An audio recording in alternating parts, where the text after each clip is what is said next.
میں نے روشنا کے منہ پہ ہاتھ رکھا۔ بے ساختہ سا عمل تھا مگر فوراً ہی ہٹا لیا۔ وہ مسکرائی۔ اس کا مطلب ہے محبت کی آنچ میں تم بھی برابر جل رہے ہو۔ اس سفر میں اکیلی نہیں ہوں۔ پتہ نہیں کیوں وہ یوں خوش تھی جیسے اسے نہ جانے کون سا خزانہ مل گیا ہو۔ میں نہیں چاہتا تھا کہ وہ مجھ سے محبت کرے۔ اس معصوم سی لڑکی کا دل نہیں توڑنا چاہتا تھا، اور میں جانتا تھا کہ جن خاردار راہوں کا وہ انتخاب کر رہی ہے دل کو زخمی کر بیٹھے گی۔ روشنا، پلیز مجھ سے محبت مت کرو۔ کل کو اگر ہم ایک نہیں ہوئے تو میری تو خیر ہے، میرا دل زخموں کا عادی ہے، مگر تم بہت تکلیف میں آ جاؤ گی، اور تمہیں تکلیف ہوگی تو مجھے اس سے زیادہ ہوگی۔ اس لیے نہیں کہ میں تم سے بہت محبت کرتا ہوں، اس لیے کہ میں تمہیں تکلیف میں نہیں دیکھنا چاہتا۔ میری زندگی کسی غلام سے کم نہیں ہے۔ BBA کرنے کے بعد بھی میں غلام ہی ہوں۔ مجھ میں اتنی ہمت نہیں ہے کہ ماموں کے سامنے نظریں ملا کے بات کر سکوں۔ میری بات سن کے کہنے لگی، تمہاری طرح میں بھی سب کچھ سہ لیا کروں گی، کوئی بات نہیں، لیکن میں ایسا نہیں چاہتا۔ خالو بھی تمہارے لیے ویسے ہی خواب دیکھتے ہیں روشنا، جیسے آغا معظم مشل کے لیے دیکھتے ہیں، اور ہر باپ اپنی بیٹی کا مستقبل بہتر چاہتا ہے، اور آج کل کی لڑکیاں ایسے نوجوانوں کو پسند کرتی ہیں جو انہیں بہتر مستقبل دے سکیں۔ میں تمہیں بہتر مستقبل نہیں دے سکتا۔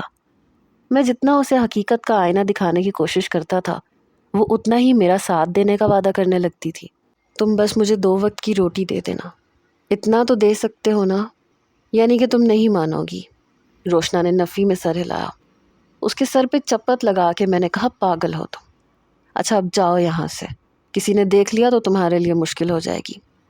کہنے لگی، گھر پہ کوئی ہے ہی نہیں، ممانی ہے اور انہیں سب پتہ ہے۔ میں نے حیرت سے اسے دیکھا تھا۔ تم نے ممانی کو سب کچھ بتا دیا؟ کیسی بے شرم لڑکی ہو۔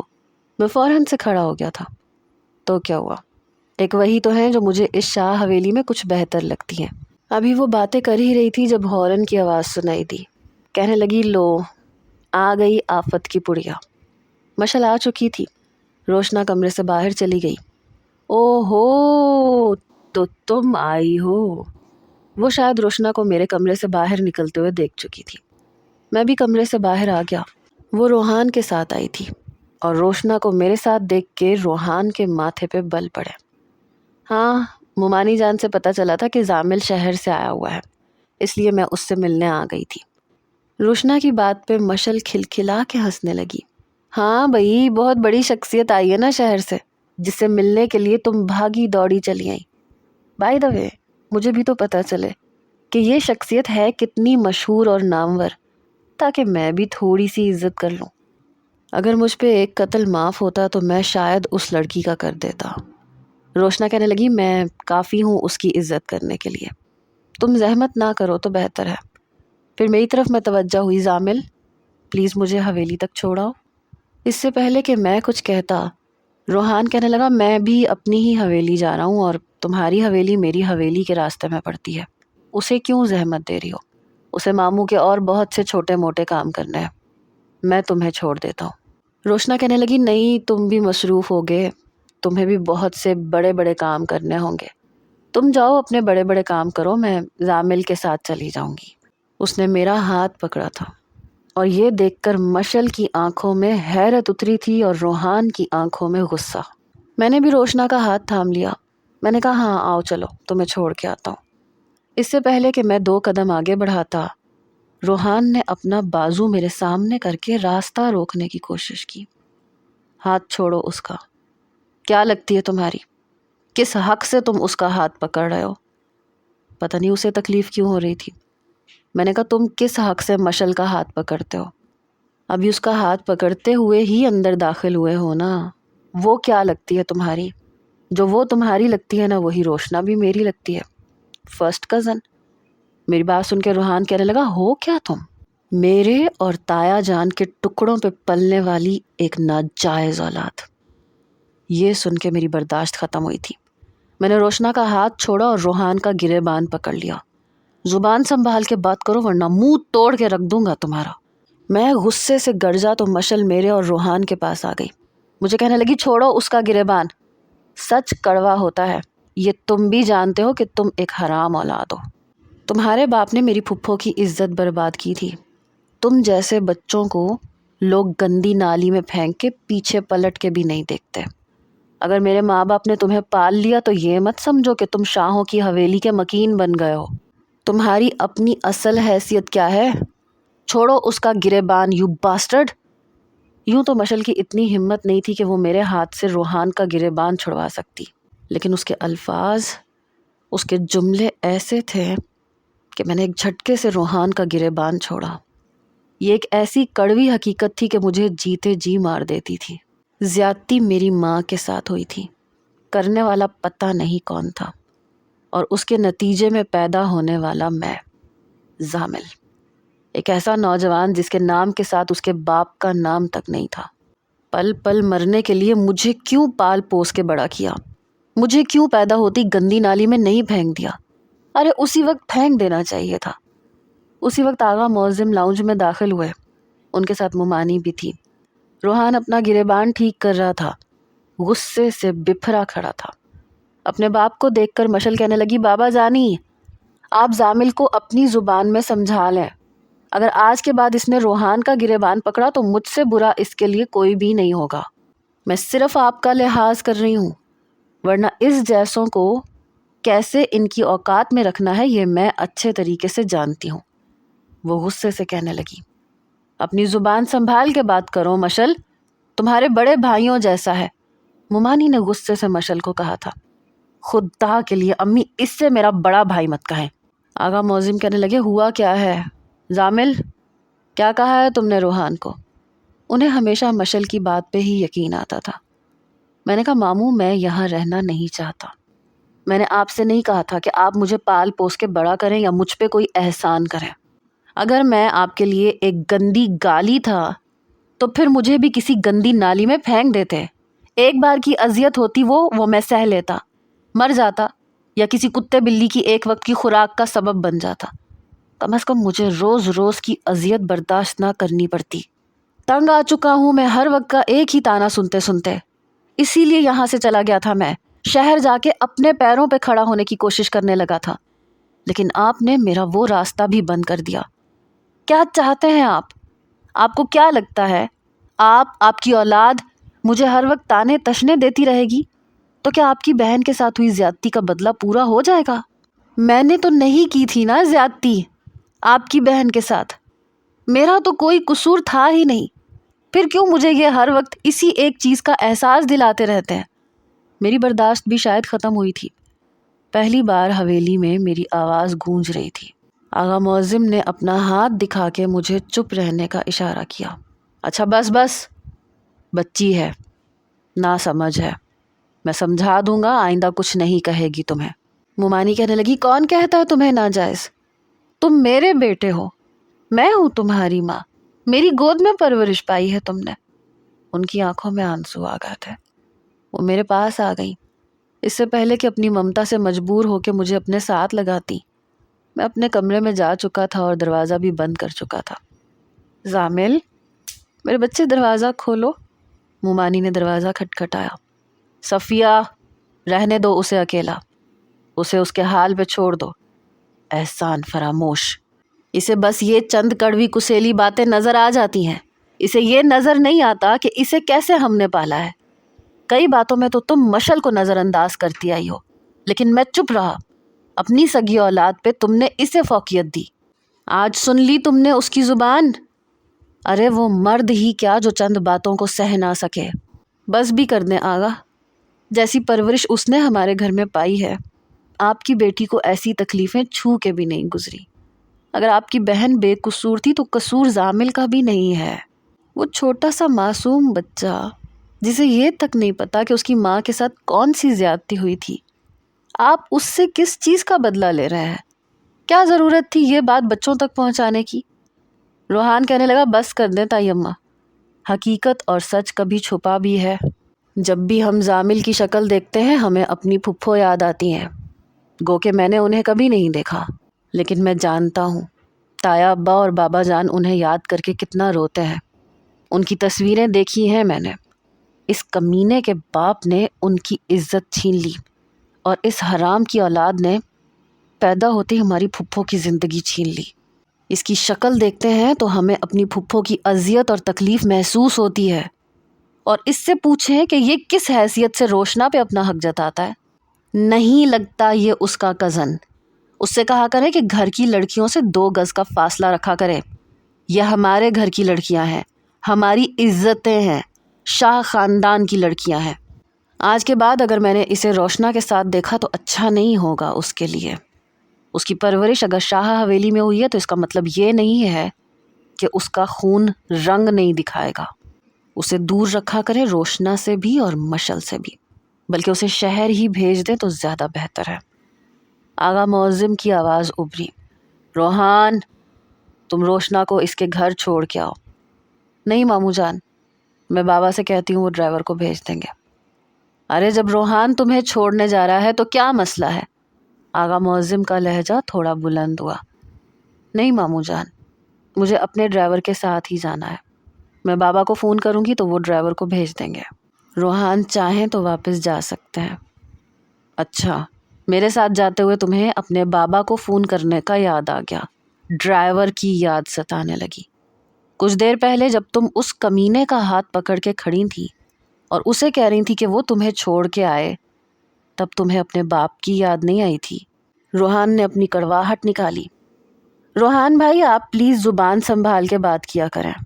جس طرح آپ میرے ماموں کے بیٹے ہیں اسی طرح وہ میری خالہ کا بیٹا ہے۔ اس کا باپ کون تھا کون نہیں تھا مجھے اس سے کوئی فرق نہیں پڑتا، لیکن میں اسے اپنی خالہ کا بیٹا سمجھتی ہوں۔ میرے نزدیک جتنی عزت اور احترام کے حقدار آپ ہیں اتنی ہی عزت اور احترام کا حقدار زامل بھی ہے۔ روشنا کی بات سن کے روحان کے ہنسنے کی آواز آئی۔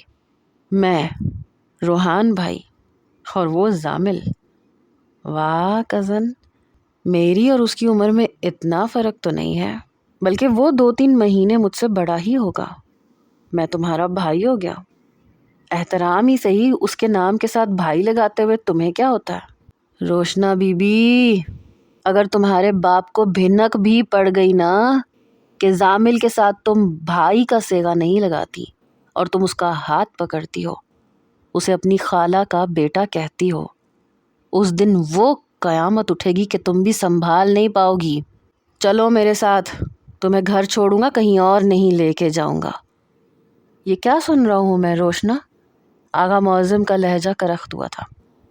ماموں جان، ان لوگوں کو بال کی کھال اتارنے کا شوق ہے، بس ان کو اس چیز کی تکلیف ہے کہ میں ان کی طرح زامل سے نفرت کیوں نہیں کرتی، اسے حقیر اور بے نسل کیوں نہیں سمجھتی، اس لیے یہ لوگ بات کو دوسرا رنگ دے رہے ہیں۔ اور روحان بھائی کے ساتھ میں اس لیے نہیں جا رہی کیونکہ یہ مجھے دھمکیاں دیتے ہیں، میرے سامنے زامل کی برائیاں کرتے ہیں، اسے گالیاں دیتے ہیں، اور ان کا اتنا تعلیم یافتہ ہوتے ہوئے یوں گالیاں بکنا میری نظر میں ان کو کتنا چھوٹا بنا دیتا ہے یہ میں بتا نہیں سکتی۔ میں ڈرائیور کے ساتھ ہی چلی جاؤں گی، ان سے کہیں کہ یہ یہاں سے جا سکتے ہیں۔ ٹھیک ہے، تم اپنے بابا کو فون کرو وہ ڈرائیور کو بھیجیں یا پھر وہ خود آئیں، ورنہ تم رات یہیں پہ رک جاؤ۔ روحان تم جا سکتے ہو۔ ٹھیک ہے تایا جان۔ وہ شاید جا چکا تھا۔ روشنا میری بات سنو، آغا معظم نے بڑے سخت لہجے میں اسے پکارا تھا۔ وہ شاید کمرے میں جانے لگی تھی۔ جیسے میرے لیے مشل ہے ویسے ہی تم بھی ہو، تم دونوں شاہ خاندان کی بیٹیاں ہو، اور ہمارے خاندانوں میں اونچ نیچ ذات پات کو بڑی اہمیت دی جاتی ہے۔ یتیم اور مسکینوں کی پرورش ہم لوگ ثواب کی نیت سے کرتے ہیں، دان میں انہیں گندم کے دانے بھی کھلا دیتے ہیں، لیکن بیٹیاں دان میں نہیں دی جاتی۔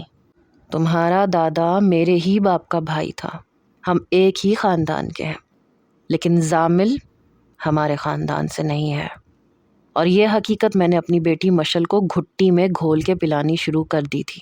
شاید تمہاری ماں نے تمہیں ان چیزوں سے نا آشنا رکھا ہے۔ میں حیران ہوں کہ مظفر نے تمہیں یہ ساری باتیں کیوں نہیں سمجھائیں۔ آج کے بعد زامل سے فاصلہ رکھنا۔ اس کے بعد خاموشی چھا گئی۔ کبھی کبھی میرا دل چاہتا تھا کہ میں حرام موت کو اپنے گلے لگا لوں، کم از کم حرام زندگی سے تو بہتر ہے۔ میں جانتا تھا کہ اس خاندان کی معمولی سے معمولی لڑکی بھی حیثیت میں مجھ سے بہت اونچی ہے، یہاں کی تو کنیز بھی شاید مجھ سے زیادہ عزت کی حقدار ہے۔ میں اپنے کمرے سے باہر نہیں نکلا تھا۔ رات کو 10 بجے میرے کمرے کے دروازے پہ دستک ہوئی۔ میں جانتا تھا کون ہے۔ میں نے اپنے آنسو صاف کیے، دروازہ کھولا۔ سامنے مومانی ہاتھ میں کھانے کی ٹرے لیے کھڑی تھی۔ راستہ نہیں دو گے کیا؟ مومانی، مجھے سچ میں بھوک نہیں ہے۔ تم نہیں کھاؤ گے تو پھر میں بھی نہیں کھانا کھاؤں گی۔ میں نے کھانا نہیں کھایا۔ پتہ نہیں کیسی عورت تھی، مجھ سے نفرت کیوں نہیں کرتی تھی۔ شاید اس لیے نہیں کرتی تھی کہ اس کا اپنا کوئی بیٹا نہیں تھا۔ شاید انہیں بیٹے کی خواہش تھی، اس لیے مجھ میں اپنے بیٹے کو تلاش کرتی تھی۔ کیوں نہیں کھایا آپ نے؟ مجبوراً مجھے پیچھے ہٹنا پڑا، کیونکہ میں جانتا تھا کہ انہوں نے واقعی کھانا نہیں کھایا ہوگا۔ ٹرے انہوں نے میرے بیڈ پہ رکھی، مجھ سے کہنے لگی آؤ بیٹھو میرے سامنے، آج میں اپنے بیٹے کو اپنے ہاتھ سے کھلاؤں گی۔ میں نے کہا خدا کے لیے مومانی مت کیا کریں مجھ سے اتنا پیار۔ میں حقدار نہیں ہوں کسی کی بھی محبت کا، نہ بھی کسی کے پیار کا۔ میں صرف نفرت کا حقدار ہوں۔ خدا کی قسم جس دن مجھے میرا باپ مل گیا، میں اپنے ہاتھوں سے گلا گھونٹ کے اسے مار ڈالوں گا۔ میری آنکھوں سے آنسو بہنے لگے تھے۔ ایک واحد وہ ہستی تھی جن کے سامنے میں آنسو بہا لیتا تھا۔ انہوں نے کھانے کی ٹرے پیچھے کی، میرے آنسو صاف کرنے لگی۔ نہ میرے بچے، نہ، ہمت نہیں ہارتے۔ مجھے یقین ہے، مجھے اپنی تربیت پہ پورا یقین ہے۔ میرا بیٹا انمول ہے، ہیرا ہے، ہیرا۔ اور دیکھ لینا، ایک وقت ایسا آئے گا کہ سب تم پہ فخر کریں گے۔ ان کی آنکھوں میں بھی آنسو تھے۔ نوالا بنا کے میرے منہ کے قریب کیا۔ میں نے کہا پہلے آپ کھائیں۔ کہنے لگی نہیں، پہلے تم کھاؤ پھر میں کھا لوں گی۔ میں نے نوالا بنایا اور ان کے منہ کے قریب کیا۔ ایسا اسی وقت ہوتا تھا جب ماموں سے میں بہت مار کھاتا تھا اور پھر غصے میں کھانا نہیں کھاتا تھا، تو مومانی میرے لیے خود کھانا لے کے آتی تھی۔ میں کہتا تھا ماموں نے پیٹ بھر کے کھلا دیا ہے اور نہیں کھانا مجھے کچھ، تو وہ ایسے ہی کہتی تھی کہ میں نے بھی کچھ نہیں کھایا، تم نہیں کھاؤ گے تو میں بھی نہیں کھاؤں گی، اور پھر میں انکار کر ہی نہیں پاتا تھا۔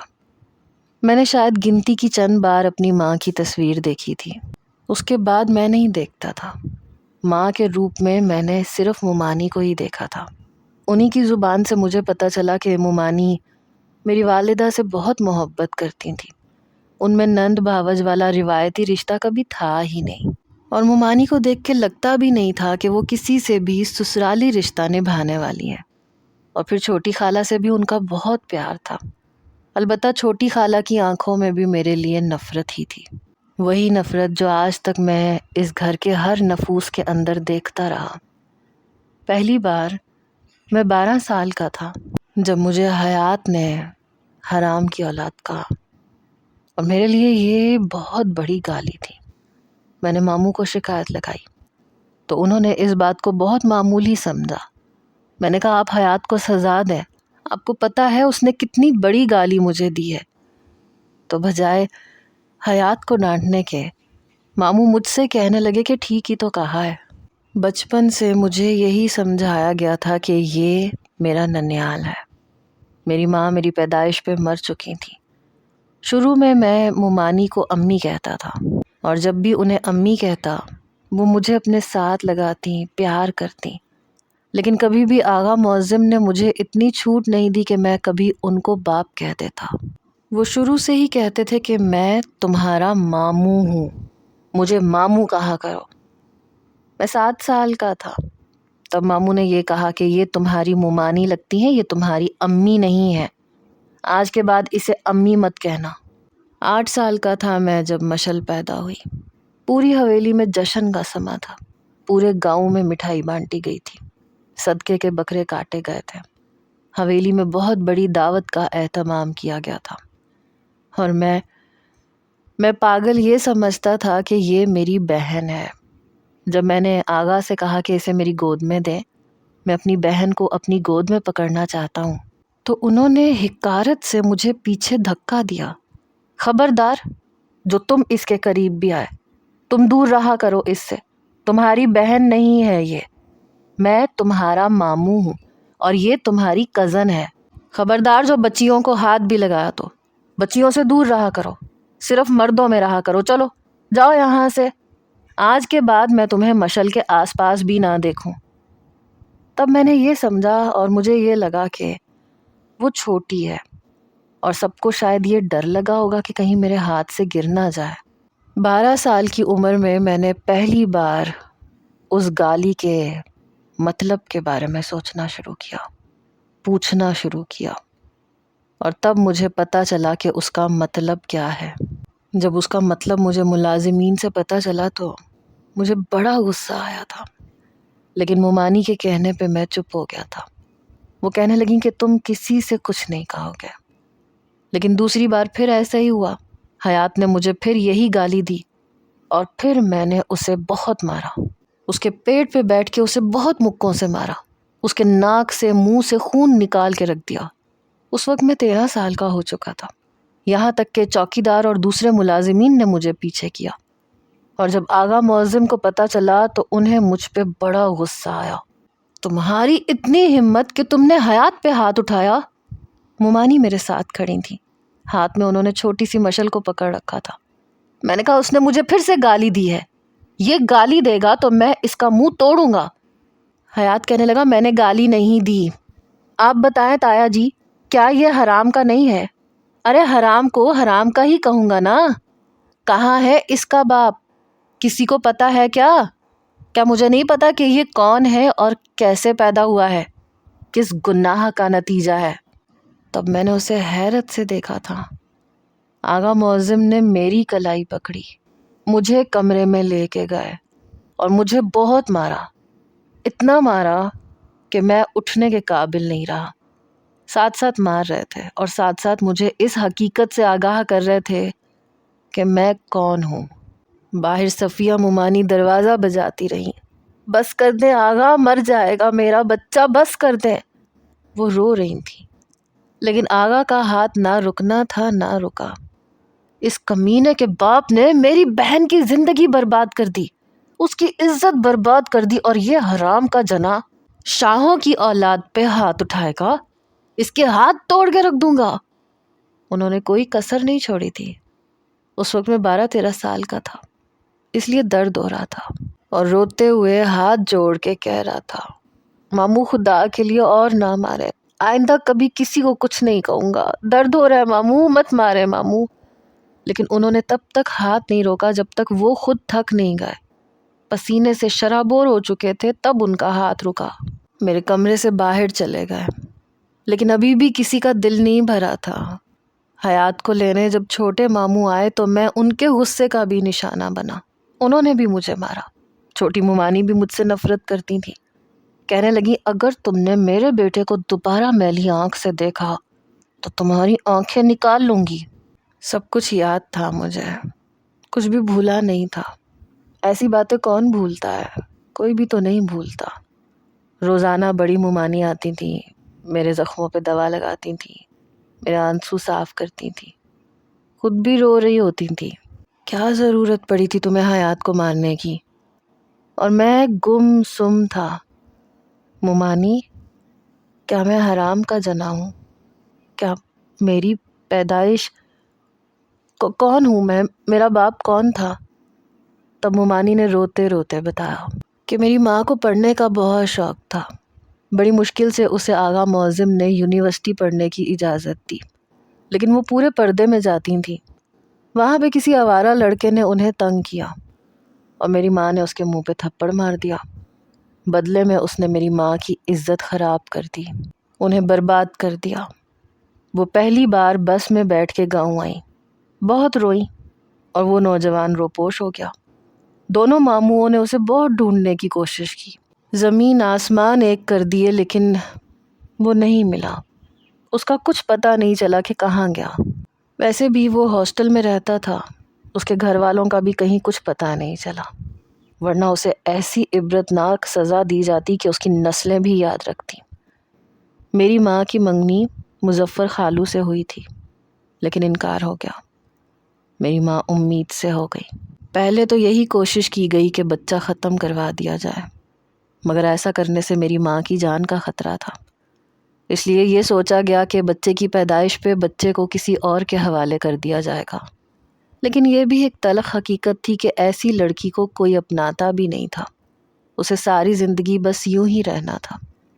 میری ماں کچھ کھاتی پیتی نہیں تھی، بیمار رہتی تھیں، روتی رہتی تھیں، اپنے آپ کو کوستی رہتی تھیں۔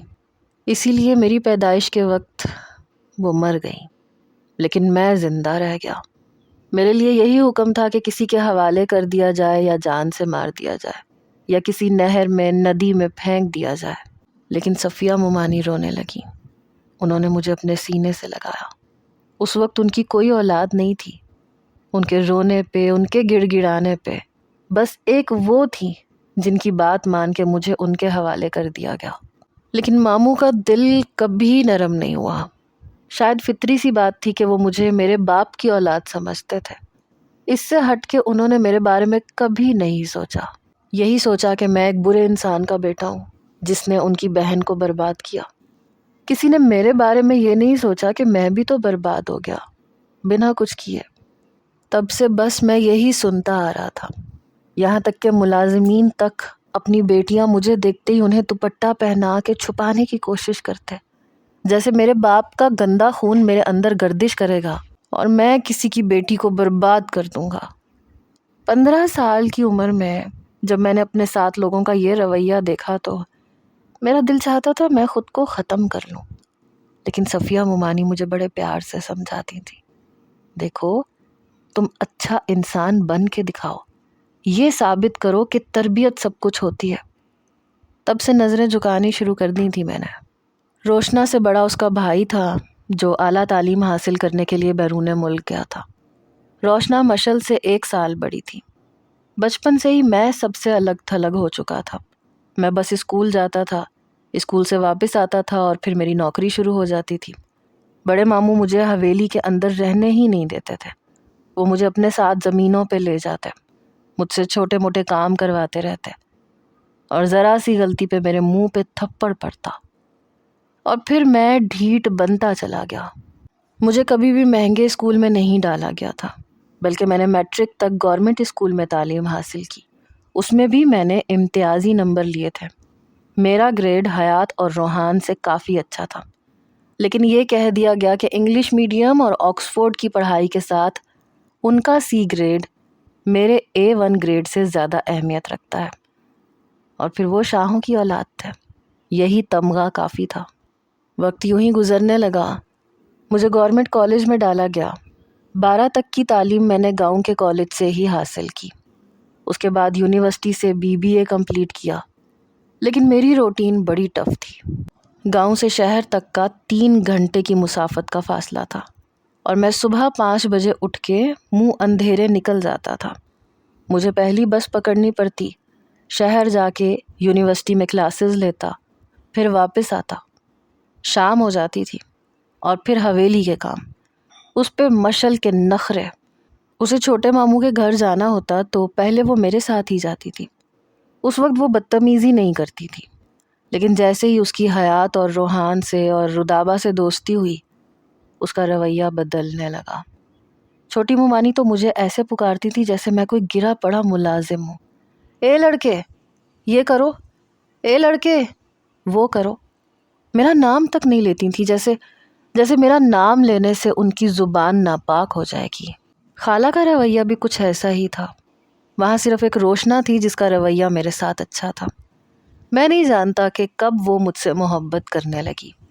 اکثر وہ بڑے ماموں کے گھر آتی تھی اور واپسی پہ جب بھی اسے جانا ہوتا تھا تو یہی کہتی تھی کہ زامل مجھے واپس چھوڑ آئے۔ میں اسے واپس چھوڑ کے آتا تو راستے میں مجھ سے باتیں کرتی رہتی۔ اسے جب کبھی کچھ سمجھ میں نہیں آتا تھا تو مجھ سے پوچھ لیا کرتی تھی، اور پھر اسے یہی بہانہ مل گیا۔ میتھ میں وہ کافی ویک تھی، جب اسے سمجھ میں نہیں آتی تھی تو میرے سر پہ سوار ہو جاتی تھی، مجھے یہ سمجھا دے، مجھے وہ سمجھا دے۔ جب میں یونیورسٹی جاتا تو کہتی آپ شہر جاتے ہیں نا، مجھے چوڑیاں لا دیا کریں، مجھے شہر کی چوڑیاں پسند ہیں، اور اکثر میں اسے لا بھی دیا کرتا تھا، اور وہ یوں خوش ہوتی تھی جیسے پتہ نہیں میں نے اسے سونے کی چوڑیاں لا دی ہیں۔ اس کی محبت مجھ پہ اس وقت آشکار ہوئی جب عید پہ اس نے مہندی لگائی اور اپنے ہاتھ پہ چھوٹا سا زامل لکھا ہوا تھا۔ میں نہیں جانتا کہ کسی اور کی نظر پڑی یا نہیں پڑی، لیکن جب وہ مجھے چائے کا کپ دینے آئی تو میں دیکھ چکا تھا۔ تب میں نے اسے بہت ڈانٹا تھا، تمہیں شرم نہیں آتی؟ اتنا بڑا ہوں میں تم سے، تمہارے بڑے بھائی جیسا ہوں، میرا نام کیوں لکھا ہے تم نے ہاتھ پہ؟ جاؤ اسے جا کے صاف کرو۔ میری ڈانٹ سن کے بجائے رونے کے یا مجھ پہ غصہ کرنے کے وہ مسکرا رہی تھی۔ میں نے کہا میں تمہاری بتیسی توڑ کے رکھ دوں گا، ہنس کیوں رہی ہو؟ بتاؤں جا کے ماموں کو، بلکہ خالہ کو جا کے بتاتا ہوں، تمہاری ایسی طبیعت صاف کریں گی کہ یاد کرو گی۔ کہنے لگی آپ خود مٹا دیں۔ اپنی ہتھیلی میرے سامنے کر دی۔